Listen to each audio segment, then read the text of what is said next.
Hey YouTube, what's up? It's been about 2 years since I did a video.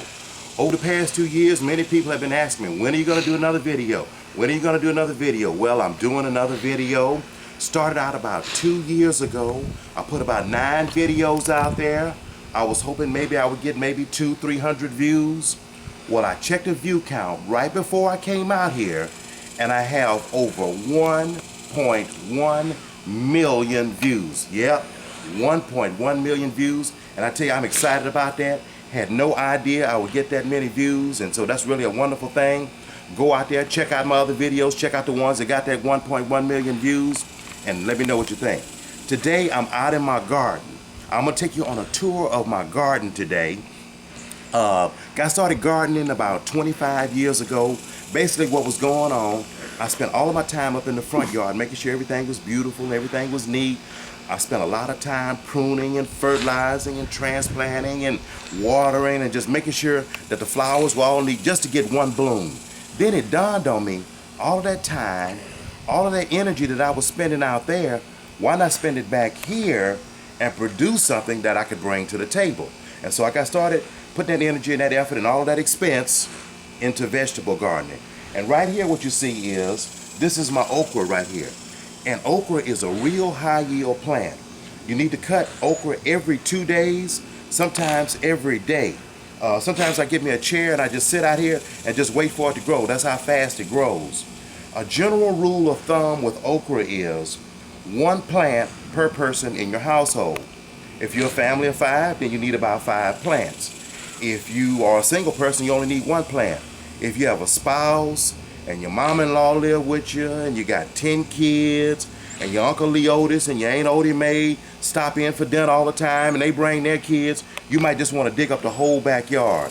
But okra is a real high yield plant. It's low maintenance. It doesn't require a lot of work. It doesn't get a lot of diseases. It just grows and produces stuff that comes to the table. Follow me, camera. Now right here is where I spend most of my time in the garden. Corn. Corn is my #1 plant. Corn is #1 in my garden. Is where I give most of my research and most of my time and my attention to corn.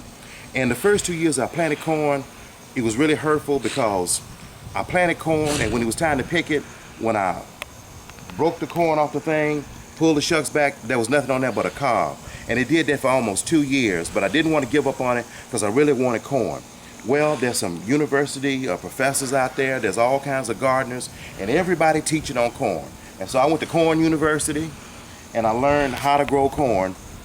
Basically, corn grows best on a square grid pattern. My corn is not going in a square pattern, but I have it growing close together, and I'm going to show you why you do that. The reason that you do that is corn has a male part and a female part. This top part up here is the male part. It's called the tassel. Down here is the female part where these silks are. This is the female part of corn. And what happens is, when pollination occurs, this pollen off of the silks falls down onto these tassels down here, and you get a kernel of corn. Each one of these silks represents a kernel of corn. So when you get corn and you pull the shucks back and you notice that it's missing some kernels, chances are pollination didn't occur like it should.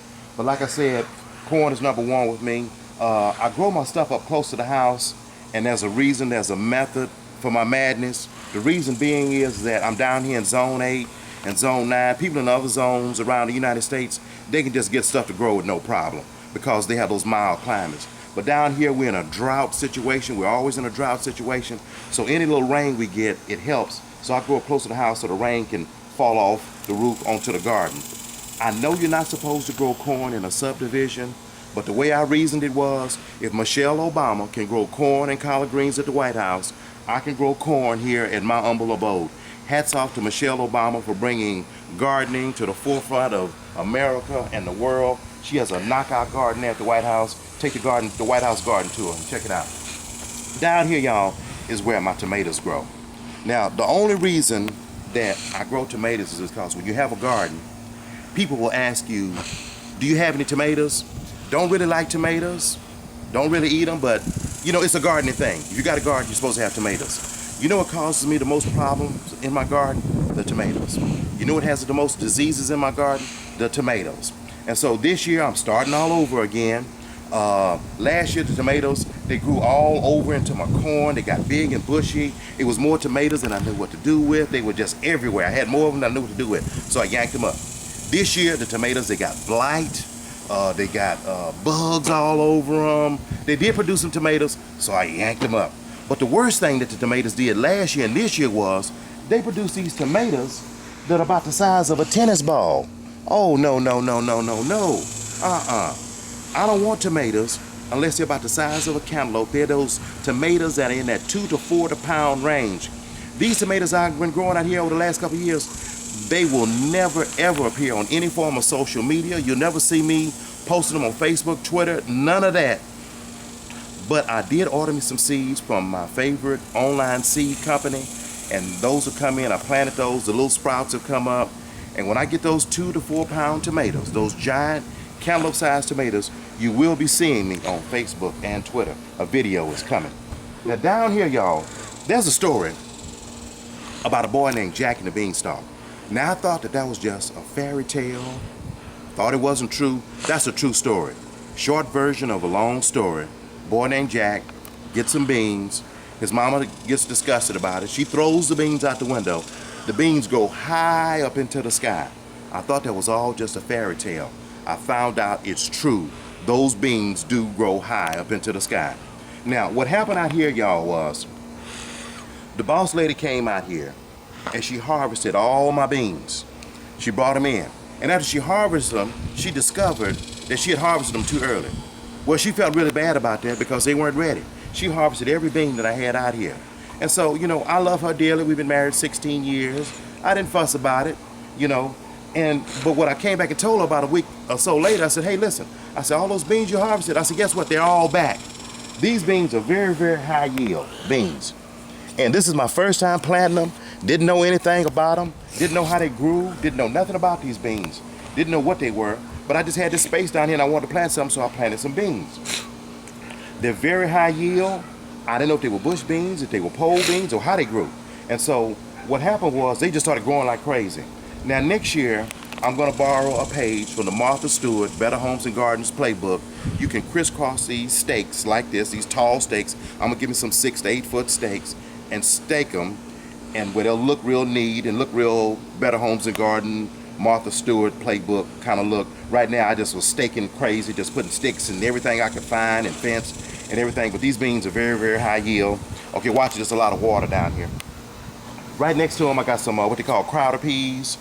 They look like they're gonna be a fairly nice yield on those. This is my first time planting them. We got some sunflower seeds. We're still trying to get some of those. Down here on this end section, I call this my, watch that water down there. We call this my anything grows section. Basically, I just stick anything down here. I had some extra space. I stuck a few greens in there. Green onions, they grow like weeds. Cut them down. When you cut them low, and they just pop right back up. This is something right here that the boss lady wanted. Whatever she wants, she gets it. This is, I think, some kind of herb, or rosemary or something like that. And then right here on the front, you see, these are cucumbers. Planted cucumbers. This is my second time planting them, and didn't get any cucumbers. I got tons of blooms down here, so it's looking pretty good. Like maybe I'll get a cucumber down in there somewhere. I was trying to see if I had one. Along the back there is watermelons. That's good. Yeah, it's a good shot. Yeah, that's good. Along the back there is watermelons. I planted watermelons 4 years in a row. I brought in one watermelon. I'm gonna keep trying. I'm gonna fake it till I make it. I'm gonna keep doing it till I get it, and eventually we're gonna get some watermelons back there. Down here on the end is some red peppers. A very dear friend down there in Lafayette, Louisiana, gave me some. I make my own hot sauce, and I had a hard time finding those red Tabasco peppers, and he gave me a plant. This one lasted over the winter. There's some critters, there's some varmints that come back here and they eat my peppers. I'd rather for them to eat my peppers than to mess with my corn and my other stuff. I like to see what their reaction is when they get hold of one of them hot peppers. So that's gonna be quite a sight to see. Okay, let me show you this too real quick while we're at it. This right here is what they call a fireman's nozzle, and I have a lot of stuff to water back here. And I have to get a lot of water to a lot of stuff real quick. And there's no regular nozzle that I can buy at the big box stores that'll get water to my plants as quickly as this thing here does. I mean, it's just amazing. And so I've had a lot of nozzles, but a fireman's nozzle really, really, really gets the job done. Now, if your house catch on fire, I wouldn't recommend it. but for watering your garden, it really, really gets a lot of water to a lot of stuff really, really quickly. So that's one that I use. I wish somebody would have told me about that one a long time ago, because it really, really, really does a beautiful job. I just leave the hose running. Like I say, down here in Zone 8 and Zone 9, it's hard to get stuff to grow down here. I kind of admire those people who are out in places where they can just grow stuff, throw some seeds out the window and don't water, don't fertilize, and stuff just grows. It's not like that down here in Zone 8 and Zone 9. This is my composting bin. I didn't want to get into composting, didn't want to fool with composting, but a couple of things. I was concerned about the smell, and I was concerned about bugs. That was going to be an absolute no-no. If this thing is going to bring a lot of bugs and a stench out here, no way. And so for a long time, I just didn't compost. And then finally kind of said, let me look into it. The smell, there hasn't been one. Not an obnoxious smell. One day I came out here and there was a bunch of flies around it. I sprayed one time. I haven't seen the flies since. My composting mix consists of eggshells, coffee grinds, no fruit, no food scraps. I cut limbs off of this tree right here. If I need some limbs or some twigs, I cut a branch off this tree. I take the twigs, put them down here on the ground. I put my bagging attachment on the lawnmower, and I chop it up real fine. If you break it up real good, and sometimes I'll do that 2 or 3 times to get it broke down real good, it'll start to break down faster in here. But my main and my number one ingredient in my composting bin is horse manure. And I have an unlimited supply of my horse manure. My father-in-law, he boards horses, he keeps horses, and so I get tons of that. Put that in there, and y'all, the stuff, it does work very, very good. Compost is everything that they say it is. I'm gonna make me up some compost tea. And like I say, stuff does grow really, really well with this compost. You do have to put some water in it. I didn't know that. I saw some people had a lock on their composting bin, and I was wondering why they put a lock on it. I was like, there's manure in the compost bin. Who steals horse manure?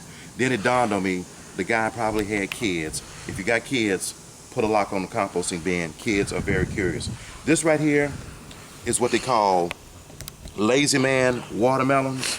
And I ain't no lazy man, but I am desperate to get some watermelons. And so I said, I just try this. I can see it's got tons of blooms on it. Basically, you can see what it is. You just cut a bag of potting soil open, stick some seeds in there, put some water on it, and let that baby rip. Let's see here. That's basically pretty much it for my garden.